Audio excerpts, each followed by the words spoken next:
அடுத்த வீடியோவில் சொல்கிறேன்னு சொன்னேன்ல. அதாவது டெல்லியில் பொருள் வந்து இப்போ டெல்லியில் வாங்குகிறோம், டெல்லியில் கம்மியாக இருக்குன்னா அதோட எங்கே கம்மியாக இருக்கும்? பக்கத்தில் உள்ள சைனா, அவங்கக்கிட்ட தான் கம்மியாக இருக்கும். அங்கேருந்து டெல்லி வாங்குகிறாங்க, இருந்து விற்கிறதில் கொஞ்சம் ரேட் அதிகமாகும். அப்படியே அங்கேருந்து வரையில நம்மளுக்கு பெங்களூரு, கோயம்புத்தூர் இந்த சைடில் சர்க்கிள் லெவலில் அங்கே அவங்க வாங்குவாங்க. அவங்கக்கிட்டேருந்து யார் வாங்குறாங்கன்னா இந்த திருச்சி, புதுக்கோட்டை இந்த மாதிரி மாவட்டமாக வந்து வாங்குவாங்க. அடுத்து அவங்கக்கிட்டேருந்து யார் வாங்குறாங்கன்னா இந்த மாதிரி லோக்கல் லெவலில் கடை இப்படி தான் வாங்குவாங்க. அப்போ இத்தனை பேரை கை மாறி வருது. ஒரு டெம்பர் கிளாஸ் இப்போ 100 விற்கிறாங்க. அப்போ ஒவ்வொரு இடமா கை மாறி வந்தால் 100 வந்து சேருது. அப்போ இதோட ரேட் எவ்வளோ? அப்போ இந்த டெம்பர் கிளாஸோட ரேட் எவ்வளோ வரும்? அப்போ சைனாவில் இதோட ரேட் வந்து 5 ரூபாயா இருக்கும். அப்போ டெல்லியில் 10 ரூபாயா இருக்கும். அப்போ பெங்களூரு, கோயம்புத்தூர் இப்படி மாறி வரையில் அப்படியே இந்த ரேட்டு அதிகமாகுது. நம்ம கடையில் 80 ரூபா, புதுக்கோட்டையில் 100 ரூபா. புதுக்கோட்டையோட கொஞ்சம் அட்வான்ஸாக இருக்கும் போல்.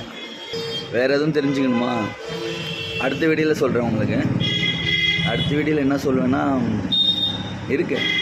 நிறையா இருக்குது சொல்கிறதுக்கு. ஆமாம், அடுத்து ஒரு இது ஒன்று இருக்குது, கேம் விஷயமாக சொல்கிறேன்.